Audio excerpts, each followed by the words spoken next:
Hi audience, welcome back to your very own YouTube channel, English Learning and Chit Chat. How are you guys? Are you guys good or well? Our today's video is about this very question, that how you are gonna respond to the question how are you. इसके जवाब में आप ये कहेंगे I am good या फिर ये कहेंगे I am well. आज की वीडियो में हम इसी कन्फ्यूजन को दूर करेंगे और डिफरेंस जानेंगे गुड और वेल में, और ये जानेंगे कि हमें गुड को कहाँ यूज़ करना है और वेल को किधर यूज़ करना है. I hope this video is gonna improve your communication skills by making you confident in your daily conversation. इससे पहले भी कॉन्वर्सेशन को इम्प्रूव करने के लिए एवरीडे यूज़ होने वाले इंग्लिश सेंटेंसेस पे मुश्तमिल कई वीडियोस आप देख चुके हैं. अगर उनमें से कोई वीडियो आपसे मिस हो गई हो तो उनके लिंक डिस्क्रिप्शन बॉक्स में मौजूद हैं. आप चाहिए विज़िट कीजिए और अपनी कॉन्वर्सेशन को बेहतर बनाइए. Now coming towards our today's topic, that is what is the difference between good and well. Good and well के दरमियान डिफरेंस को जानने के लिए हमें गुड एंड वेल के ग्रामेटिकल फीचर्स और इनकी डेफिनेशंस को देखना होगा, और इसके बाद इनको मुख्तलिफ सेंटेंसेस में यूज़ करके इनके दरमियान जो फ़र्क है उसको सामने लाना होगा. इंग्लिश लैंग्वेज में चाहे वो रिटन लैंग्वेज हो या स्पोकन लैंग्वेज हो, अक्सर लोग गुड और वेल को यूज़ करते वक्त कंफ्यूज हो जाते हैं. स्पेशली जब कोई आपसे ये क्वेश्चन पूछता है हाउ आर यू, तो इसके जवाब में आपने ये कहना है आई एम गुड या फिर ये कहना है आई एम वेल. ये क्वेश्चन अक्सर बॉदरसम हो जाता है. इस क्वेश्चन के आंसर को जानने के लिए मेरे साथ रहिएगा till the end of the video. So let's start. The main difference between good and well is that good is an adjective whereas well is an adverb. However, sometimes well is also used as an adjective. पहले हम देखते हैं good के grammatical features को और उसकी definitions को, और फिर उनको मुख्तलिफ सेंटेंसेस में यूज़ करके देखते हैं. Good, like all other adjectives, is used to modify a noun or a pronoun, providing us more information about that noun or pronoun. Noun और प्रोनाउन को मॉडिफाई करता है वर्ड गुड, जो कि सारे एडजेक्टिव्स करते हैं, मतलब सब एडजेक्टिव्स नाउन या प्रोनाउन को ही मॉडिफाई करते हैं. They tell us more about the noun और द प्रोनाउन. सो अगर हम गुड की तरफ पलटते हैं तो हम कुछ एग्जांपल्स देखते हैं. एनीज ड्रेस इज़ गुड और it is a good pen. अब इन दोनों एग्जांपल्स में Annie's dress is a noun और नीचे वाली एग्जांपल में pen is also a noun, और इन दोनों नाउन्स को मॉडिफाई कर रहा है word good. So good is an adjective. Now let's see the meaning of the word good. Good means something that is pleasant, positive, appropriate, right, or of acceptable quality or quantity. Something means some noun or pronoun that is pleasant, positive, appropriate, right, or of some acceptable quality or quantity. It is used to refer satisfactory, convenient, pleasant, or enjoyable. For example, Hina got some good news, और that is a good idea. इन दोनों examples में news और idea को modify कर रहा है word good, that it is telling us more about these two nouns. तो good is an adjective. It is used to indicate high in level or high in standard or high in quality. For example, is there any good neurologist in the town? और इसके अलावा good को हम use कर सकते हैं to greet people, और ये एक बहुत कॉमन एक्सप्रेशन है, that is have a good day. So good is an adjective और it means something that is positive, pleasant, appropriate, right, or of acceptable quality or quantity. अब हम देखते हैं कि well क्या है. Well is an adverb and it is used to modify verbs. लेकिन हमें पता है कि adverbs जो हैं वो adjectives और दूसरे adverbs को भी modify करते हैं. अब हम देखते हैं well को कुछ examples में इस्तेमाल करके. She sings well. अब यहाँ पे sings is a verb और इसको modify कर रहा है word well, so it is an adverb. और इसी तरह से the cat hunts well. अब यहाँ पे hunts is a verb और उसको modify कर रहा है word well, so well is an adverb. ये अभी जो मैं बात कर रही हूँ adverbs पे और adjectives पे, तो इस पे मेरी बहुत कॉम्प्रिहेंसिव वीडियोस मौजूद हैं. उनके लिंक्स भी डिस्क्रिप्शन बॉक्स में हैं. आप उसको विज़िट करके एडवर्ब्स और एडजेक्टिव्स के बारे में बहुत कुछ नया जान सकते हैं। ज़रूर विज़िट कीजिएगा। जब हम ये बात करते हैं कि कहाँ पे हमें गुड और वेल को यूज़ करना है, तो फिर हमें ये देखना है कि जो यूज़ करने वाला है यानी जो भी स्पीकर है, क्या वो किसी एक्शन को डिस्क्राइब कर रहा है। ठीक है, जैसे लाइक प्लेइंग द फुटबॉल या फिर निटिंग अ स्वेटर, या फिर वो डिस्क्राइब कर रहा है किसी नाउन को, जैसे अ हाउस और अ पर्सन। तो हमें ये चीज़ देखनी पड़ेगी। तो अगर तो बोलने वाला या स्पीकर जो है जिसने गुड या वेल को यूज़ करना है, अगर तो वो किसी एक्शन को डिस्क्राइब कर रहा है, किसी वर्ब को डिस्क्राइब कर रहा है, तो फिर हम वहाँ पे वेल यूज़ करेंगे। लेकिन अगर वो किसी नाउन को डिस्क्राइब कर रहा है लाइक हाउस या पर्सन, तो फिर हम वहाँ पे गुड को यूज़ करेंगे। यानी ये एक कॉमन कह लें कि डिफरेंस है बिटवीन गुड और वेल के दरमियान। Well is an adverb which describes the way in which something is performed. Well हमें बताता है कि किस तरह से कोई एक्शन हुआ है। हमने पढ़ा गुड जो है वो हमें किसी नाउन के बारे में बताता है कि हाउ प्लेजेंट और पॉजिटिव और ऑफ हाउ गुड क्वालिटी और एक्सेप्टेबल क्वालिटी समथिंग इज़, यानी वो नाउन के बारे में बता रहा होता है एडजेक्टिव। और यही चीज़ें किसी एक्शन के बारे में बताता है adverb well. Well indicates that the action has taken place in a satisfactory or desired manner. It can also be used as an adjective to mean healthy, fit and fine. मैंने पहले आपको बताया था कि एडवर्ब को हम adjective के तौर पर भी यूज़ कर सकते हैं। तो हम इसको एडजेक्टिव के तौर पर उस वक्त यूज़ करते हैं जब हमने किसी की वेल बीइंग या हेल्थ के बारे में बात करनी हो। Well is used to express that something has taken place in a right or desired way. For example, your presentation was really well, or he did well in the exams. इन दोनों examples में well हमें बताता है कि actions किस कदर desired वे में perform हुए हैं। इसके अलावा well is use to indicate to a great extent how well you know him. अब इसमें टू अ ग्रेट एक्सटेंट का मतलब काफ़ी हद तक, हद का पूछना होता है, तो उस वक्त भी हम वेल को यूज़ कर सकते हैं। लेकिन एडवर्ब वेल जो है वो एक एडजेक्टिव के तौर पर भी यूज़ होता है, और वो उस वक्त यूज़ होता है जब वो किसी लिंकिंग वर्ब को फॉलो करता है। जैसे she looks well today, looks well आया है, ये उसकी सेहत को लेके आया है कि हाउ फिट और हाउ फाइन और how healthy she is today. अब तक हमने ये जाना कि जो एडजेक्टिव्स हैं वो चूँकि नाउन को मॉडिफाई करते हैं, और गुड एक एडजेक्टिव है इसलिए वो नाउन को मॉडिफाई करेगा। और इसी तरह से हमने ये जाना कि एडवर्ब्स जो हैं वो चूँकि वर्ब्स को मॉडिफाई करते हैं, और वेल चूँकि एक एडवर्ब है तो वो वर्ब्स को मॉडिफाई करेगा। लेकिन इस रूल में एक एक्सेप्शन मौजूद है। वो क्या? कि good can be used in sentences like I am good और the food looks good, because the verbs in these sentences are linking verbs, और linking verbs कौन होते हैं? that connect a subject with information about it. अब यहाँ पे थोड़ी सी tricky बात आई है। जब भी हम बात करते हैं गुड और वेल में कन्फ्यूजन की, तो अराइज होती है यहीं पे, क्योंकि इन दोनों एग्जांपल्स में आप देखें आई am good and the food looks good में एम के बाद गुड लगा है और लुक्स के बाद गुड लगा है। एम और लुक्स दोनों वर्ब्स हैं, तो वर्ब्स के बाद तो एडवर्ब्स लगते हैं, यानी वर्ब्स को मॉडिफाई करते हैं एडवर्ब्स, तो यहाँ पे वेल आना चाहिए था। लेकिन यहाँ पे गुड क्यों आ रहा है? गुड तो एक एडजेक्टिव है।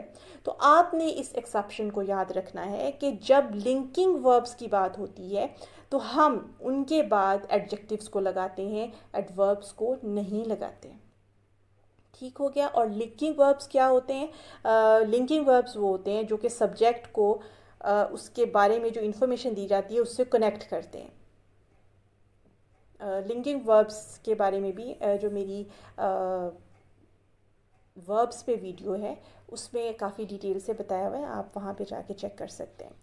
थोड़ा मैं अभी भी आपको बताती हूँ कि लिंकिंग वर्ब्स क्या होते हैं। Linking verbs are verbs that serve as a connection between a subject and further information about that subject. They do not show any action. They do not show any action. यही बात है note करने के काबिल। ठीक है कि जो लिंकिंग वर्ब्स होते हैं, जबकि हमें पता है कि वर्ब्स जो हैं वो एक्शन को शो करते हैं, they are the action words, लेकिन linking verbs are not the action verbs. वो किसी भी एक्शन को शो नहीं करते, और वो क्या करते हैं, they just link the subject with the rest of the sentence, यानी उनका काम लिंक करने का है, that is why they are called linking verbs. और लिंकिंग वर्ब्स कौन से होते हैं, टू बी जो है वो मोस्ट कॉमन लिंकिंग वर्ब है, और इसके अलावा जो सेंस वर्ब्स होते हैं जैसे seem, appear, look, taste, feel, smell, ये जो सेंस वर्ब्स हैं ये भी लिंकिंग वर्ब्स का काम करते हैं।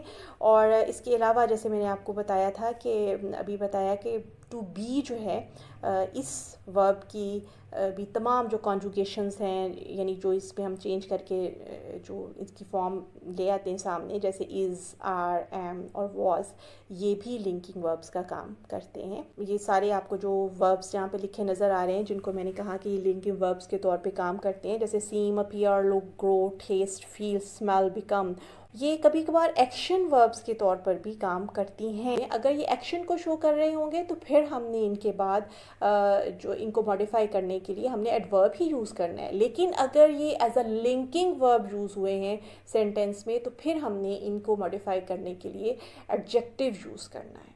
Keep this in mind. The words good और वेल की तरफ आते हैं, तो द वर्ड्स गुड और well can be used as a predicate adjective. Predicate adjective, predicate क्या होता है, सेंटेंस का वो हिस्सा जो सब्जेक्ट के अलावा हो, या सेंटेंस का वो हिस्सा जो हमें सब्जेक्ट के बारे में कुछ बताता है, ठीक है। इसमें वर्ब प्लस द इंफॉर्मेशन होती है जो सब्जेक्ट के बारे में होती है, ठीक हो गया। तो प्रेडिकेट एडजेक्टिव मैंने आपको बताया कि इन दोनों को हम प्रेडिकेट एडजेक्टिव के तौर पर यूज़ कर सकते हैं, लेकिन किस वक्त यूज़ कर सकते हैं, जब ये लिंकिंग वर्ब को फॉलो करते हैं। और लिंकिंग वर्ब को जब ये फॉलो करते हैं, they refer back to the subject of the linking verb. Linking verbs are use to describe states of being. Action को डिस्क्राइब नहीं करते लिंकिंग वर्ब्स, मैं बार बार बता रही हूँ, बल्कि वो स्टेट को डिस्क्राइब करेंगे, ठीक है। The sentence I feel sad और ये सेंटेंस ही इज़ गुड, दोनों एग्जाम्पल्स में फील और इज़ दोनों ही ये जो वर्ब्स हैं ये लिंकिंग वर्ब का काम कर रहे हैं, क्योंकि ये सब्जेक्ट को जो रेस्ट ऑफ द सेंटेंस है या सब्जेक्ट के बारे में जो इन्फॉर्मेशन है उससे कनेक्ट कर रहे हैं, लिंक कर रहे हैं। When using linking verbs that refer to the senses such as appear, taste, sound, smell, look and seem, हम good use करते हैं। For example, the pizza tastes good. The kitchen smells good. She looks good in that dress. The idea seems good to me. इन चारों examples में जो verbs हैं, tests, smells, looks, seems, इनको हम sense verb भी कहते हैं, और ये यहाँ पे लिंकिंग वर्ब के तौर पे यूज़ हुए हैं। तो इसलिए इनको डिस्क्राइब करने के लिए हमने एडजेक्टिव गुड लगाया है। When using linking verbs that describe health such as be, feel और look, इनके साथ फिर हमने well लगाना है। For example, I am not feeling well, यानी आपकी हेल्थ की बात हो रही है। He was not well and left early, इन दोनों एग्जाम्पल्स में चूँकि हेल्थ को लेके बात हो रही है इसलिए वहाँ पे हमने well यूज़ किया है। Now here is another tip for you if you get confused about how to use good and well when linking verbs are involved. सबसे पहले हमें ये देखना होगा इसके लिए कि क्या जो वर्ब यूज़ हुआ है वो लिंकिंग वर्ब ही है। तो ये कंफर्म करने के लिए कि यूज्ड वर्ब लिंकिंग वर्ब है, हम उस वर्ब को इज़, आर, एम या फिर वॉज से रिप्लेस करके देखेंगे। अगर ये रिप्लेस करने के बाद सेंटेंस अपनी सेंस नहीं देता तो फिर वो लिंकिंग वर्ब नहीं होगा बल्कि एक्शन वर्ब होगा, और वहाँ पे वेल को यूज़ करना अप्रोप्रिएट होगा। लेकिन अगर हम उसको रिप्लेस करते हैं इज़, आर, एम, वॉज, वर से, और उसको रिप्लेस करने के बाद सेंटेंस अपनी पूरी सेंस देता है, क्लियर सेंस देता है, तो फिर वो वर्ब जो यूज़ हुआ है वहाँ पे वो लिंकिंग वर्ब होगा। For example, the pizza looks good. अब यहाँ पे अगर हम लुक्स जो लिंकिंग वर्ब हमारे लिए एक्सपेक्टेड लिंकिंग वर्ब हो सकता है, इसको अगर हम इस से रिप्लेस करते हैं तो सेंटेंस की सेंस क्लियर है द पिज़्ज़ा इज़ गुड। सो इसका मतलब है कि यहाँ पे गुड आएगा क्योंकि ये लुक्स जो है ये एक लिंकिंग वर्ब है यहाँ पे। लेकिन अगर हम एक और एग्जांपल देखें, he looked well here and there. अब इस सेंटेंस में अगर हम लुक्ड को रिप्लेस करते हैं वॉज के साथ तो sentence does not make any sense. So looked is not used as a linking verb here, rather it is used as an action verb. So we use well, not good here. क्योंकि हमने अब तक यही पढ़ा है कि जब linking verbs की बात होती है तो उनके बाद हम एडजेक्टिव्स लगाते हैं, एडवर्ब्स नहीं लगाते। लेकिन चूँकि इस सेंटेंस में लुक जो है वो लिंकिंग वर्ब के तौर पे यूज़ नहीं हुआ है, इसलिए हम यहाँ पे वेल लगाएंगे, गुड नहीं लगाएंगे।